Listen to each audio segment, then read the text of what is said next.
एक बात तो आज आरंभ में ही मेरे ये मन में आ रही है बदलाने की कि सत्संग में जब भी कोई जाए तो इस भाव से जाना चाहिए कि जीवन में इस पृथ्वी पर सबसे महत्वपूर्ण स्थान पर जा रहा हूं। इससे महत्वपूर्ण कोई स्थान नहीं, इससे महत्वपूर्ण और कोई काम है नहीं, हो सकता नहीं। तो जब सबसे महत्वपूर्ण स्थान पर जा रहा हूं तो सबसे अधिक भावना, श्रद्धा, तैयारी और ऐसी व्यवस्था कि उस महत्वपूर्ण काम में कोई विघ्न न आए, अधिक से अधिक अपनी ऐसी चेष्टा। मेरा प्रयोजन ये है कहने का कि समाज की स्थिति बदलती है, जीवन की स्थिति बदलती है, एक परिवर्तन शाश्वत नियम है प्रकृति में। तो समय के साथ आवश्यकताएं बदलती रहती हैं, लेकिन बदलती हुई आवश्यकताओं में भी सत्संग की बात ऐसी है जिसका ध्यान सदा ही रखना चाहिए। तो बदलती हुई परिस्थिति में उदाहरण के रूप से जो अभी बात हुई, जैसे मोबाइल आज जीवन की आवश्यकता बढ़ गई है, मोबाइल रखते हैं, सत्संग में जाते हुए मोबाइल को बंद कर देना चाहिए बिल्कुल। क्योंकि सत्संग में जो बात होने जा रही है या हो सकती है या जिसके होने की आशा है, उससे अधिक महत्वपूर्ण सारे जीवन में, सारे भूमंडल में कोई समाचार आ ही नहीं सकता, हो ही नहीं सकता, संभव ही नहीं। सारे समाचार सांसारिक होंगे, संसार में उलझाने के या संसार में उलझे हुए हैं तो उन उलझनों को कैसे सुलझाएं। और सत्संग है संसार सागर से पार जाने की तैयारी, व्यवस्था, स्थान, मनुष्य जीवन की परम उपलब्धि का आयोजन, जिससे आगे कोई उपलब्धि हो नहीं सकती। ये मैंने थोड़ा इसलिए कहा, ऐसा ध्यान रखना चाहिए। परम सौभाग्यशाली हैं वो लोग जिनके जीवन में सत्संग का अवसर प्राप्त होता है। जैसा महापुरुषों ने कहा है कि बिन सत्संग विवेक न हुई और राम कृपा बिन सुलभ न सोई। बिना सत्संग के तो विवेक नहीं होता और सत्संग बिना राम की कृपा नहीं मिलता। और विवेक ही है मनुष्य जीवन में असाधारण महत्व की बात और उपलब्धि।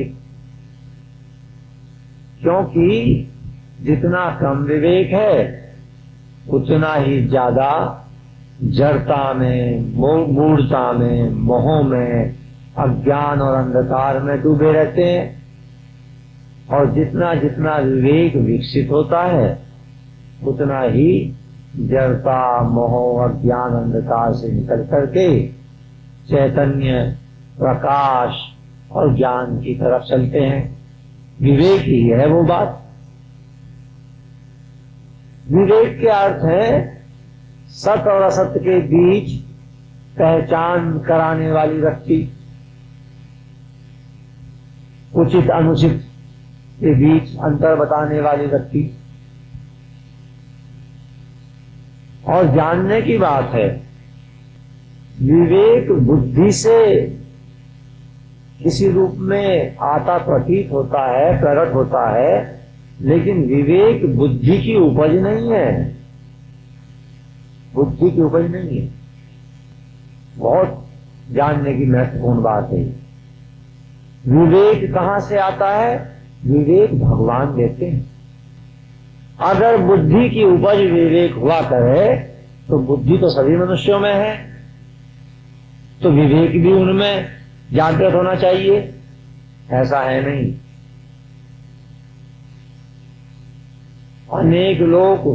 अनेक लोग सांसारिक दृष्टि से बड़े बुद्धिमान हैं।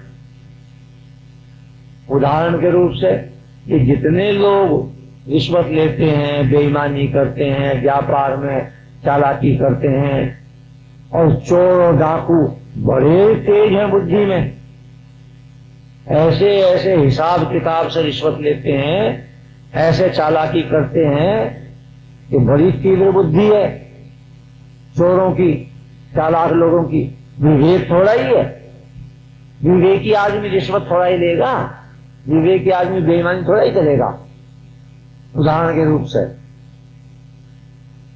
बुद्धि जब सद्बुद्धि बनती है तब विवेक आरंभ होता है, और बुद्धि सद्बुद्धि बनती है भगवान की कृपा से, क्योंकि सतरूप तत्व भगवान है।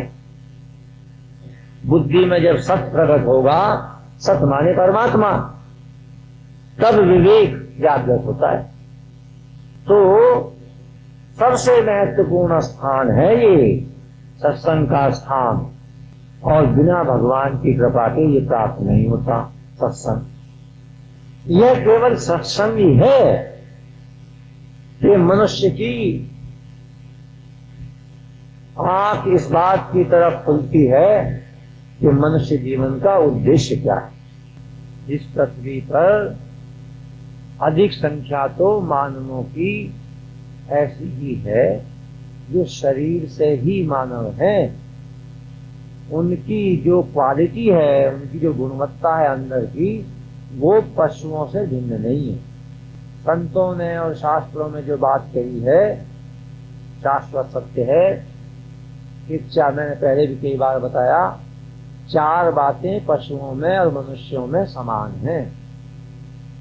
आहार, निद्रा, भय, मैथुन। आहार, खाना पीना सब पशु भी मनुष्य भी एक सा ही करते हैं, सोते हैं। भय अर्थात सेल्फ प्रोटेक्शन, अपनी रक्षा करने की वृत्ति पशुओं में भी है, मनुष्यों में भी है। और संतान उत्पत्ति, मैथुन। 4 बातें तो मनुष्यों में पशुओं में समान है।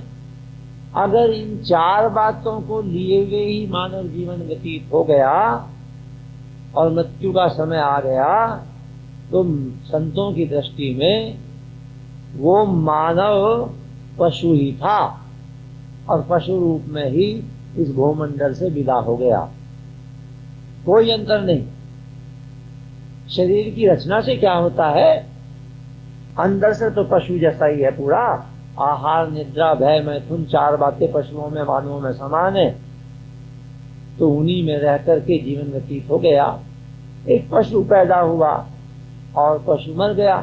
भगवान ने गीता में अलग अलग स्थानों पर ऐसी ऐसी बातों का संकेत दिया है जिसकी तरफ दृष्टि नहीं जाती लोगों की, बहुत लंबे समय तक भी पढ़ते हुए गीता। एक जगह भगवान कहते हैं, अज्ञानेन आवृतम ज्ञानम तेन मुह्यति जंतवे। वहां पर जंतु शब्द प्रयोग किया है मनुष्यों के लिए। जंतु, जो अज्ञानी है वो जंतु हैं, जानवर हैं। तो ये 4 ही बात अगर है जीवन में, और ज्यादातर ये 4 में लिप्त मिलेंगे मनुष्य भूमंडल पर, अभी भी इन 4 ही बातों में लिप्त मिलेंगे, आहार, निद्रा, भय, मैथुन में। लेकिन हमारी संस्कृति में जो महापुरुष हुए हैं और हैं हमारे महापुरुष आज भी, उनकी दृष्टि में मानव शरीर होते हुए भी पशु ही हैं वो। तो मानवों को पशुओं से भिन्न करने वाला तत्व क्या है, प्रधान तत्व? ये 4 तत्व तो है नहीं, ये तो एक से ही है। तो संत कहते हैं वो भिन्न कर मानवों को पशुओं से भिन्न बताने वाला तत्व विवेक है। विवेक जो ये बताता है तत्व, जो वृत्ति ये बताती है ये गलत ये ठीक, गलत से हटना है, ठीक की तरफ चलना है। जिस बात को प्राचीन काल में वैदिक ऋषियों ने कहा, अस्तोमा सदगमे तमसोमा ज्योतिर्गम। असत से सत की तरफ, अंधकार से प्रकाश की तरफ, मृत्योमा अमृतम गमे, मृत्यु से अमृत की तरफ। वही है विवेक। और मनुष्य शरीर मिलना ही परम सौभाग्य की बात है, भगवान की कृपा है। इस विषय में एक बात जानने की ये भी है कि मनुष्य शरीर कर्मों का परिणाम नहीं है, ये भगवत कृपा से मिलता है। ये डार्विन और स्पेंसर की थ्योरी में इवोल्यूशनरी प्रोसेस का पार्ट नहीं है। ये अब उधर भी सिद्ध हो गया। डार्विन स्पेंसर की थ्योरी विकासवाद की अब कुछ वैज्ञानिक भी नकारने लगे हैं। हमारे यहाँ तो मानते ही नहीं पहले से, उससे ये बना, उससे ये बना, उससे ये बना, ये नहीं है। लेकिन कर्मों का परिणाम न होकर के भगवान देते हैं, ये बात एक भिन्न विषय है, गहन विषय है। उसकी चर्चा मैं आज नहीं करूंगा, क्योंकि उससे पहले कुछ और बातों को जानना आवश्यक है, जिसमें से महत्वपूर्ण बात है भगवत तत्व क्या है, भगवान से हमारा क्या अभिप्राय है। जानने की किन्हीं की इच्छा हो, थोड़ा समय शक्ति लगाएं, तो ऐसा साहित्य मौजूद है, और समय शक्ति तो लगाना पड़ेगा। और कोई पढ़े लिखे न हो तो भी कोई बात नहीं, फिर जो जानकार है उनके पास बैठना पड़ेगा, समय शक्ति लगाना पड़ेगा। उदाहरण के रूप से बात आई तो बतलाऊं, कोई समय शक्ति लगाना चाहे तो साधन सुधा सिंधु जो ग्रंथ है स्वामी जी महाराज राम सुधा जी महाराज का, उसमें एक लेख है भगवत तत्व। उसे कोई पढ़े, समझे, और कैसे महाराज ने बताया है पूर्ण रूप से कि उसी एक परम सत्ता के 3 आयाम, 3 डायमेंशंस हैं, निर्गुण निराकार, सगुण निराकार और सगुण साकार। और ये तीनों एक ही हैं। जब तक ये बात गहराई से समझ में नहीं आ जाएगी, तब तक भगवान ही कृपा करके मानव शरीर देते हैं, ये बात समझ में आएगी ही नहीं तब तक। क्योंकि पहले ये तो पता चले कि भगवान से मतलब क्या है। ये मैंने इसलिए कहा, जो बात न समझ सके या समझने की क्षमता ना हो तो कोई बात नहीं, दूसरा मार्ग है। दूसरा मार्ग ये है कि दूसरों की बात मान लो। भाई या तो स्वयं अपनी सामर्थ्य से जान लो, समझ लो, समय शक्ति लगाओ, उतनी मेधा हो। मेधा होना भी पर्याप्त नहीं है, आवश्यक है आरंभ में मेधा हो उतनी, और उसके बाद समय शक्ति लगाओ तो जान लो। लेकिन कोई अगर जान न सके किसी कारण से, तो फिर जो बता रहे हैं जिनमें थोड़ी श्रद्धा हो उनकी बात मान लो। जिसके अपनी गांठ की अकल नहीं और दूसरे की मानता नहीं, वो मूर्खाधिपति।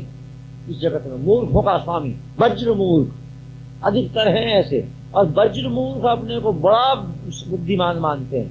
आज के मेरे बहुत ऐसे मिलते रहते हैं। चूंकि अपनी समझ की शक्ति नहीं, दूसरे की मानता नहीं, तो नतीजा वही निकलेगा, दुख निकलेगा जीवन में।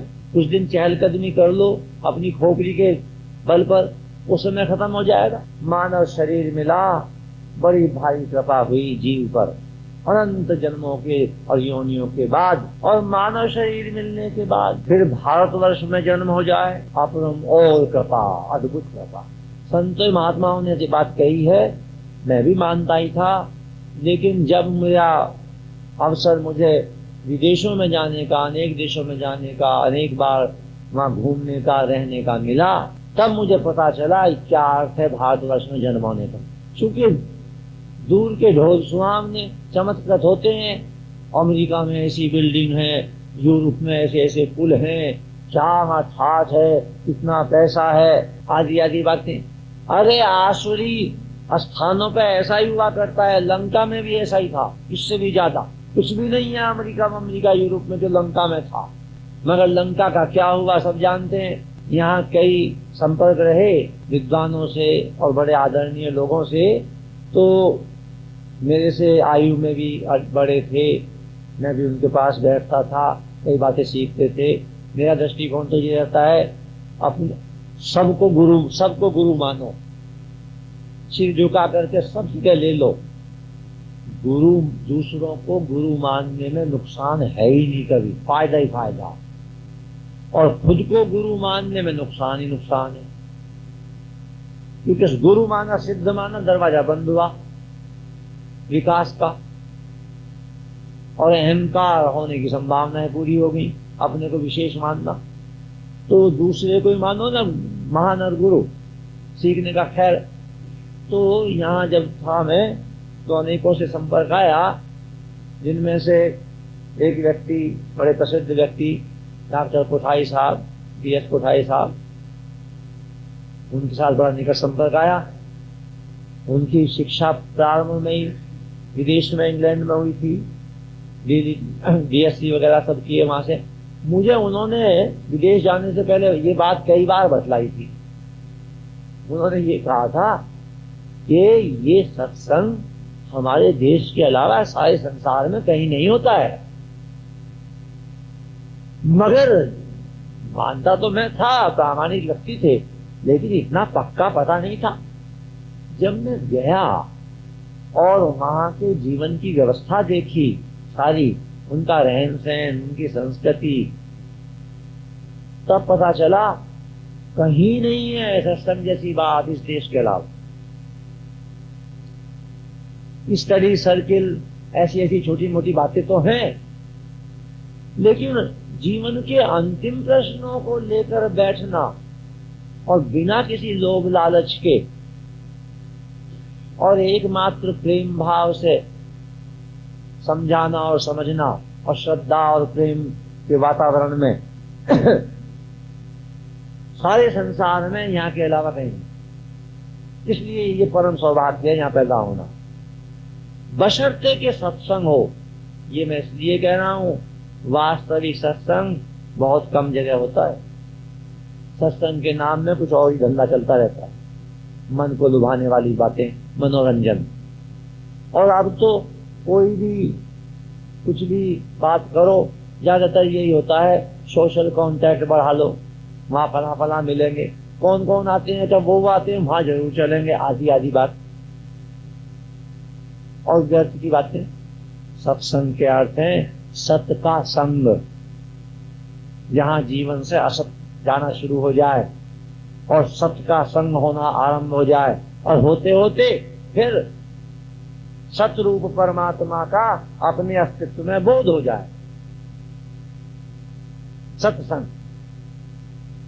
है। फिर भी इस देश में भगवान की कृपा से सत्संग चलता है, और बिल्कुल ठीक सत्संग भी चलते ही हैं। बीच में कई मिलावट होते हुए भी सत्य समाप्त नहीं होता है, अनेक महापुरुष हैं, होते ही हैं। तो दूसरा सौभाग्य घटा कि इस देश में जन्म हुआ, और उससे आगे फिर और कृपा प्रभु की हुई कि सत्संग कहीं मिल गया, और श्रीमद् भगवद गीता और रामायण जैसे ग्रंथ हाथ में आ गए, बड़ी कृपा हुई। ये पता चल गया कि मनुष्य जीवन का प्रयोजन क्या है, बड़ी कृपा हुई। और जब इतनी कृपा हो जाए तो फिर उस प्रयोजन के लिए ही सर्वाधिक शक्ति और समय लगाना चाहिए समझदार आदमी को, नहीं तो पछताना पड़ेगा।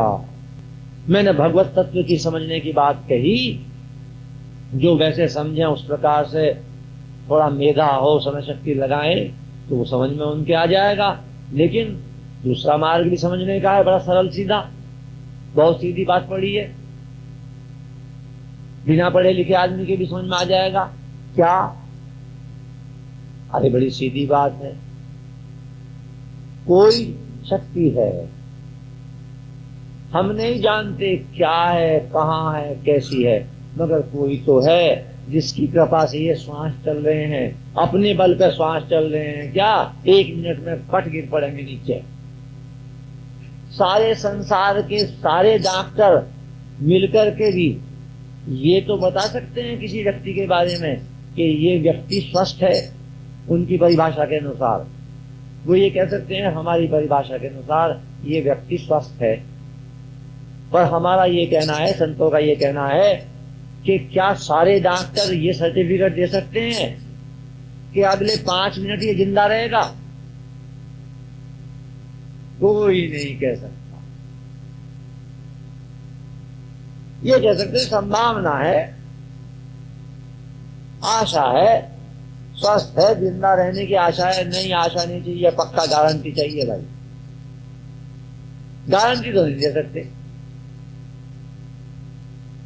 अरे स्वास्थ्य की खराबी से मृत्यु न हुई तो इस छत को गिरने से कौन रोक लेगा? मरना है तो। भूकंप आते हैं ना, ये तो हमारा अज्ञान है। हम सोचते रहते हैं इस बात को, क्या कि भूकंप कहीं आया देश में या विदेश में, अखबार में खबर आई, टीवी पर देखा, अच्छा वहां आया है, ओहो क्यों बाबूजी, यहाँ आने में कुछ देर लगती है क्या?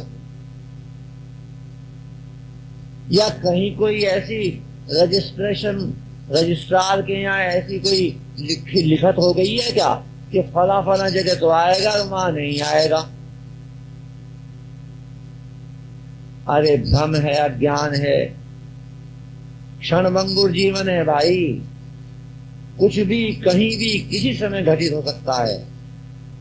तो फिर जिसने ये मान लिया है तो वो कहते हैं ठीक, अब थोड़ा और ध्यान बढ़ जाएगा मेरा तेरी तरफ। इसलिए नहीं कि मैं कोई पक्षपात करता हूं, बल्कि इसलिए कि तेने मुझे मानना शुरू कर दिया। ये भी गीता में कह रखा है, समोहम सर्वभूतेषु न मे द्वेष्यो अस्ति न प्रिय। पहली पंक्ति में इस श्लोक में कहते हैं मैं सारे प्राणियों में समान रूप से हूं, न कहीं मेरा द्वेष है न मेरा कोई अधिक प्रिय है, मैं तो एक सा हूं। मगर दूसरी पंक्ति में वो बात दूसरी कह दी, ये भजन्ति तुम माम भक्त्या मयि तेषु चाप्यहम्। लेकिन जो मुझे भक्ति पूर्वक भजते हैं मैं उनमें और वो मुझ में अधिक हो जाते हैं भाई। मेरे कारण नहीं, उनकी भक्ति के कारण। उन्होंने शुरू कर दिया मुझे मानना और भजन करना, तो क्या करूं? जब वो मुझे प्रेम करने लगे, मेरा प्रेम उन्हें अधिक प्राप्त होने लगा। जब मुझ पे ही भरोसा करने लगे, मुझ पे ही आश्रित होने लगे, तो अब उनका मुझे ख्याल ज्यादा करना ही पड़ेगा। उनके भाव के कारण